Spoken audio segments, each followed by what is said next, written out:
Hello, everyone. In this lecture, we're going to talk about some material from chapter 1 of our text. This is our introductory chapter to cognitive psychology.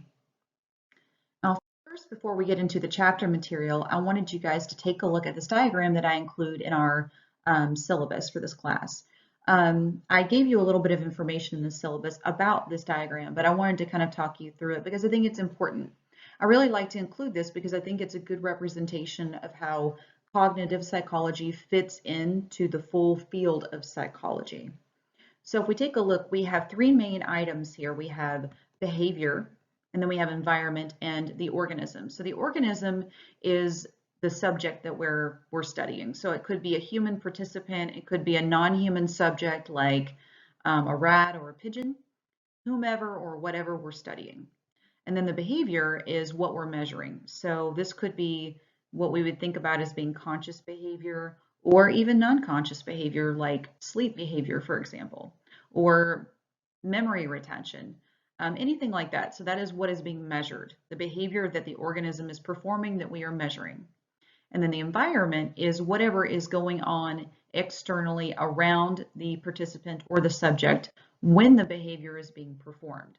So for example, if you're sitting in a classroom, that is your environment, and the things that are in the classroom are part of your environment, and that is going to exert some control over your behavior. Now, different areas of psychology are focused on how these interact with one another. So the area of learning, for example, this is also a course that I teach. The area of learning is really focused upon the effect of the environment on the behavior that the organism performs. So given what the environment is, how does that affect or shape behavior that we see? Physiology, another course that I teach, for example, is really focused upon what is going on structurally within the organism that allows the behavior to happen. So for example, when you're sleeping, what is going on inside your physical body? What is going on in terms of cells communicating with each other, neurotransmitters, things like that? What is going on that we can physically measure in the organism that allows the behavior to happen? Cognitive psychology is just focused in on the organism itself, specifically what is going on inside the mind of the organism when the behavior happens. So this would include things like memory processes, so encoding of information, storage of that information, retrieving of that information when it's needed later on, attention processes, etc. What I want to stress to you is that we can never directly measure what is going on inside of the mind of any organism. I have no idea what is going on in your mind when you're doing a given behavior or performing a given task. I'm inferring that, okay? And that is really the focus of cognitive psychology, are these invisible inner mental processes. So we're trying to figure out what is going on inside the mind of the organism, not inside the physical body, which is physiology. That's not it. It's the inner mental processes that we can't directly observe. That is the goal of cognitive psychology. And cognitive psychology does that by measuring behavior and then making inferences based upon that behavior as to what is going on inside the mind of the individual. Also, things like brain scans and things like that, we might say that when we see increased brain activity in a certain area of the brain, we think that's corresponding to this inner mental process involved in memory, for example. But just know that that is kind of the goal of cognitive psychology, is to interpret what may be going on in the mind of the organism at any given time. And this is kind of how it fits into the larger picture of psychology as a whole. Now, specifically, cognitive psychology, we can think about it as the branch of psychology concerned with the scientific study of the mind, which is kind of what we took a look at in the last slide in that diagram. Now, cognition in general, the term cognition is really referring to mental processes, specifically things like how we perceive things in our environment. This could be visual perception, it could be auditory perception, things like that. Also, how we attend to items in our field of vision, for example, or how we attend to sounds, things like that. So how we allocate our attention to certain things in our environment. And then also memory processes. Things like this are what really makes up cognition, as well as some other things that we'll discuss throughout the semester. Now, the origins of cognitive psychology, most agree that the area of cognitive psychology started with Aristotle. He was really focused in on things like perception, memory processes, and how mental imagery or mental images, pictures that you have in your mind, how they might help you perform certain tasks or certain behaviors. And he was also really focused in on this idea of empirical evidence. Now, what that means is that you have scientifically gathered evidence or data through careful observation of the organism that you're interested in, and also experimentation, meaning that you have manipulated something in the environment and you're observing the effect of that on the behavior that you're measuring. So his big contribution here is that, hey, we need to have an actual process. We need to outline how we actually do things, how we gather information. We need to formalize that so we can feel more certain when we gather this data that we are accurately defining what is actually happening here. And if we're saying that this is happening because of a certain reason, we can feel fairly certain that we've controlled for everything else in such a way that we know that the results that we're getting are because of our manipulation and not because of anything else. Now, if we look again at the very, very beginnings of cognitive psychology, we also see a lot of interest in memory. Two of the early memory researchers that are mentioned in your text are Ebbinghaus and Calkins. Now, Ebbinghaus was really focused in on list learning. Specifically, he really was interested in how quickly you could relearn something if you had had like kind of a delay period in time between when you initially learned it and then when you revisit the material. So what he did this himself. So he had nonsense syllables. He didn't want to use actual words. He used nonsense words or syllables, and he read them aloud many times. So it was like kind of learning of a list. And he wanted to do this over and over until he could do this by memory without any errors. So he would basically learn a list to where he could repeat it without reading the list, so by memory, with no errors. And then he would insert a delay or a retention interval, he called it. So after some time, it could be 30 seconds, it could be a day, it could be a week. He did a variety of different intervals. So he would learn the list, insert some delay of time, and then he would go back and try to relearn the list again. And what he found was that the shorter amount of time that was between his initial list learning and when he revisited the list, he was able to relearn the list with fewer repetitions. So basically, if there was a shorter delay between his initial learning and then his relearning, he was able to relearn quicker. So if you revisited the list a day later, you would be able to relearn it quicker than if you revisited it a week later. And that makes a lot of sense. But that was a very large contribution to this early memory research.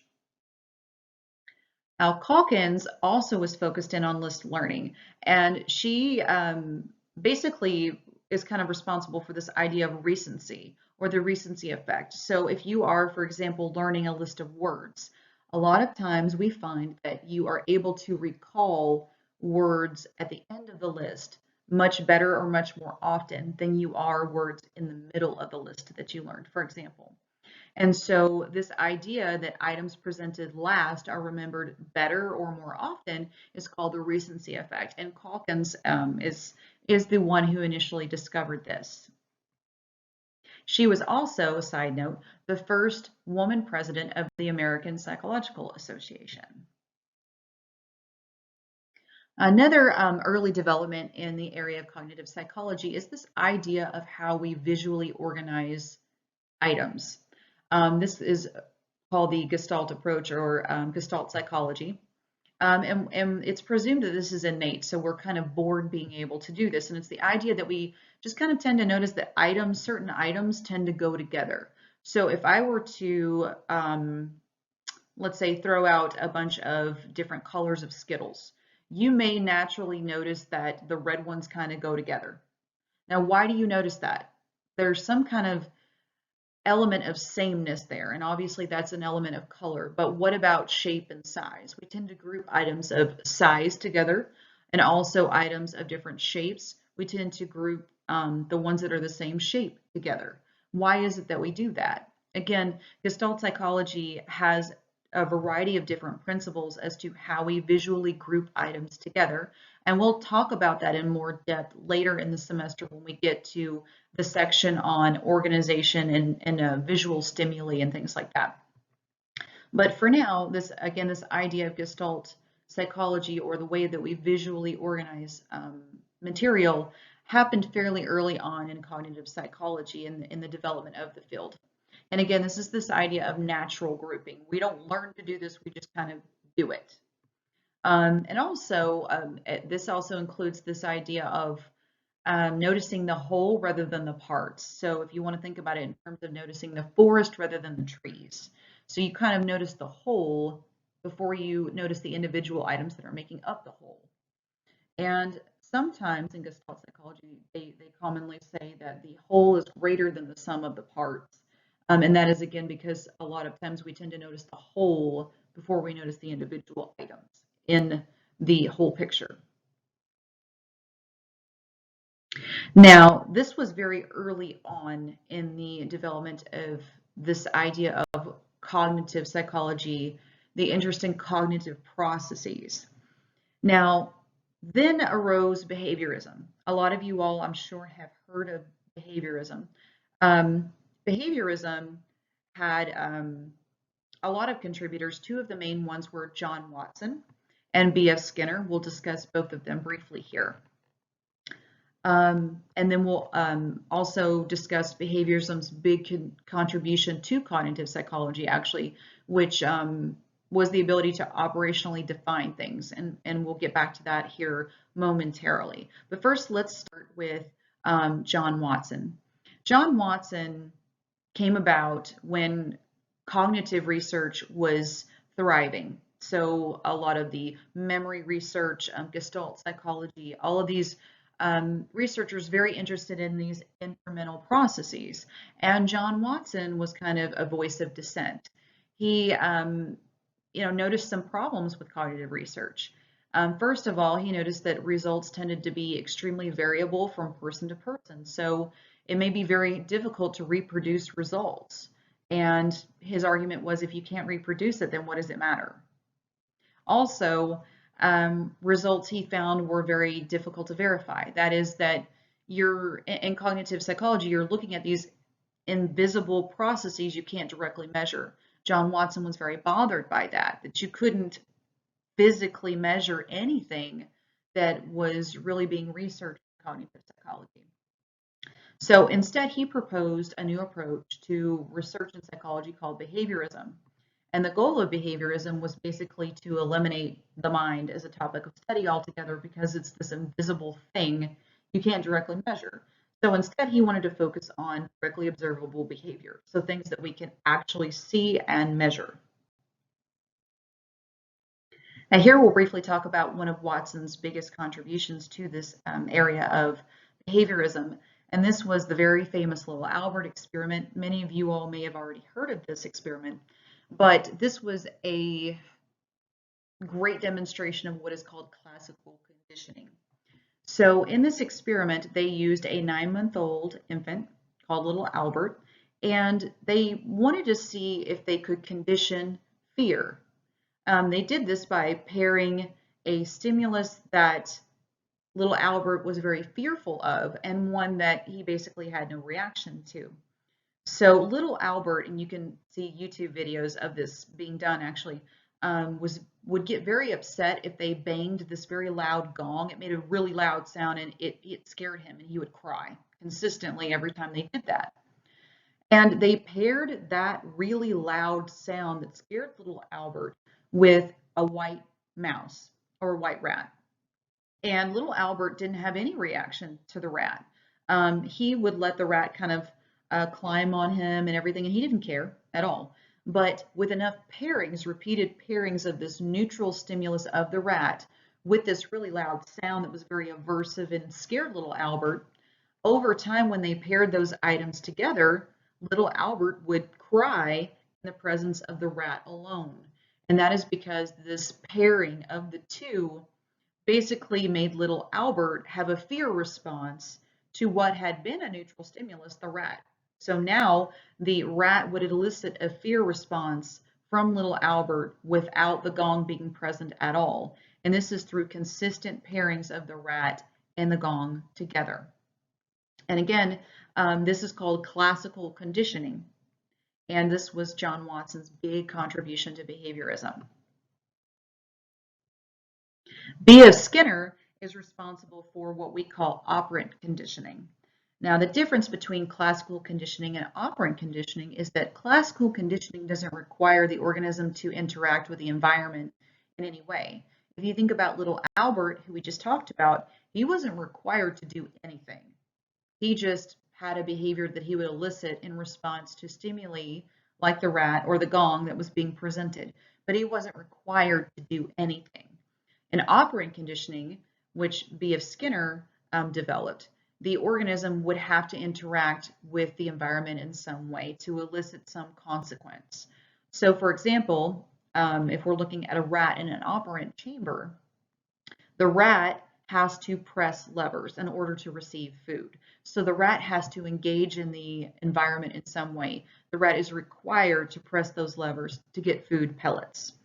Now, B.F. Skinner was very interested in determining the relationship between stimuli and response. So again, this is called operant conditioning. So in order to get the behavior that one would want, you would have to shape that behavior. So B.F. Skinner would do this by eliciting either rewards following good behavior or punishing bad behavior. So we think again about our rat in our operant chamber. If we want to encourage lever pressing, we would give food rewards following the lever pressing. So again, the rat is required to interact with the environment, so the rat is required to press the lever to get the food. And again, we're rewarding that lever pressing because we want the rat to continue to do that. But if we don't want the rat to press the lever, we would punish that behavior. Now we can do that in a variety of ways. A common way, especially in past research, might be to elicit a small shock. So something aversive. And the idea is over time, if you reward behavior, it will be more likely that that behavior will continue to happen. If you punish the behavior, it will be less likely that the behavior will happen.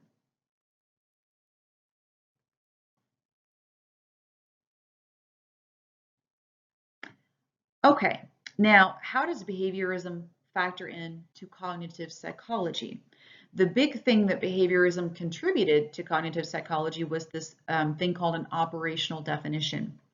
This is really stressing that whatever is being researched needs to be explicitly defined. And it also needs to be explicitly defined how whatever we're interested in will be measured.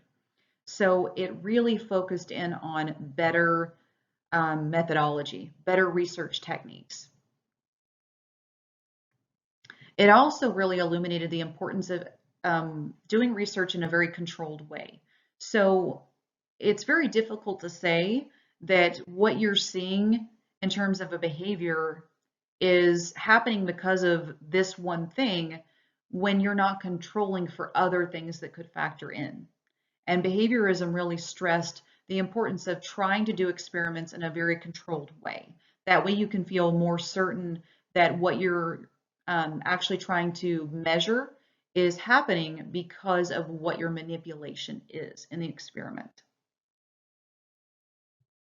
Now, while behaviorism was going on, it was very popular for a long time, but then there was this resurgence again of the interest in cognition or these intermental processes.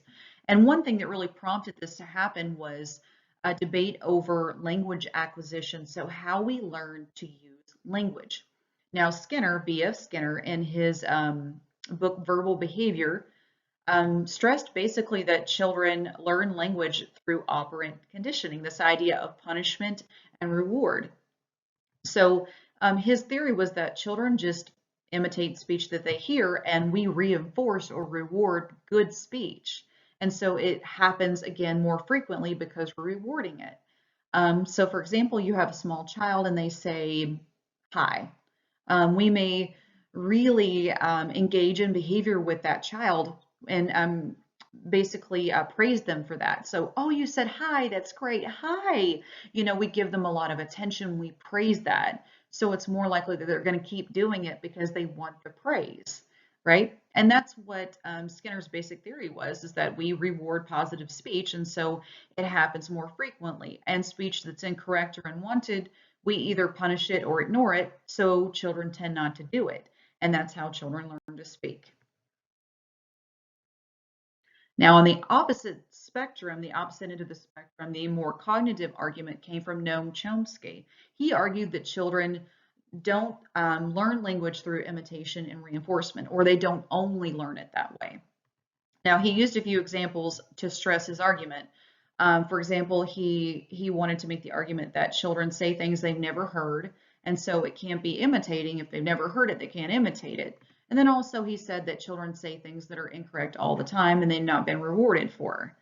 And because of these two things in particular, he stressed that he thought language is more of an inborn thing. That is, we are born with the ability or the biological program to speak.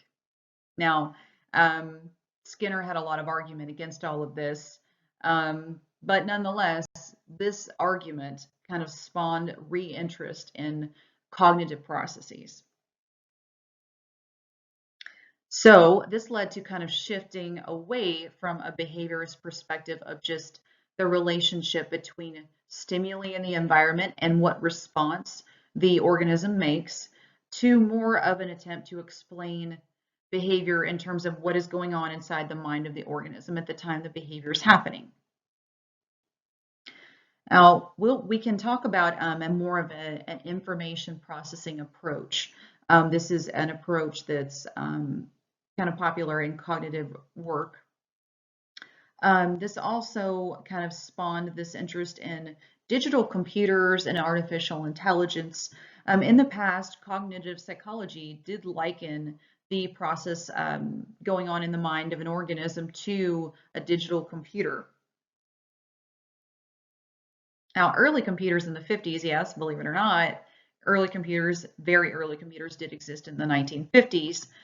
They processed information in stages, and this is kind of how cognitive researchers thought that humans also processed information. So basically, questions would arise like in early computers, and also focused in on how people process information. How much information can the mind actually absorb? And then, how do we attend to information? There's a lot of things coming at us in our environment. How do we select what we attend to versus what we don't? And is that even like a conscious decision or not? Do we consciously decide what we attend to, or do we not? And cognitive researchers would use early computers to try to answer questions like this. Now, things that the information processing model assumes is that we do, again, process information in stages. So for example, the first stage would be that there is stimuli present in the environment.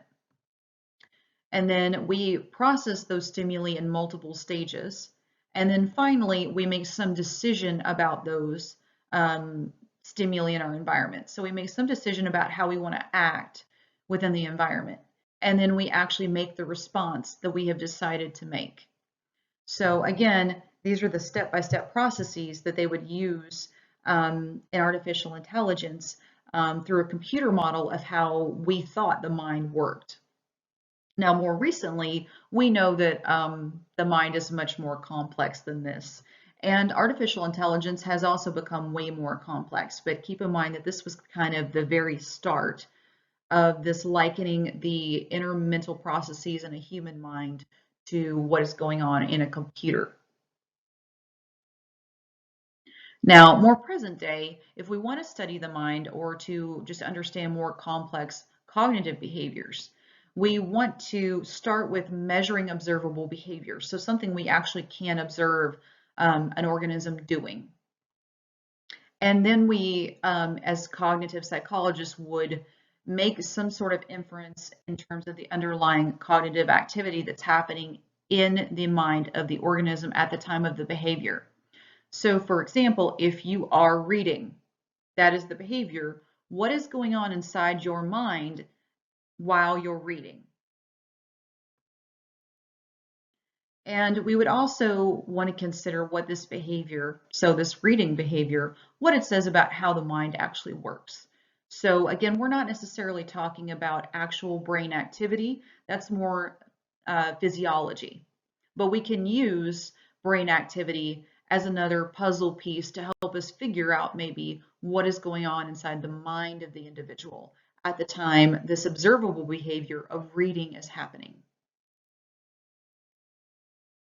Now, how does research use all of this and advance our understanding of how intermental processes may work? So it goes in steps. So first we start with what we know. So if we're interested in a certain behavior, we start with what we already know. We ask questions about that, and we design an experiment that can really get at what we're interested in. And operational definitions are very important. So explicitly, what are we interested in? And explicitly, how are we going to measure it? And then from that, we obtain our results and then we interpret them. And then finally, we use those results as a basis for new research and asking new questions so it can build upon itself. Now, as we move forward, there are two kinds of models in cognitive psychology that we want to be aware of. There are structural models as well as process models. Now, structural model is just some representation of some physical structure. And again, it's going to mimic the form or appearance of a given object. So a globe is a great example of this.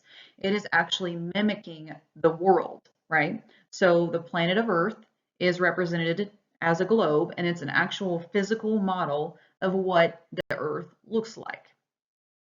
A process model is more meant to represent an intermental process or a cognitive mechanism that we think is behind some behavior that we see performed or some intermental process that we think is going on.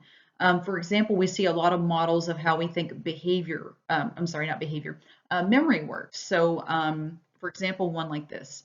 You're going to see models a lot of like this throughout this course.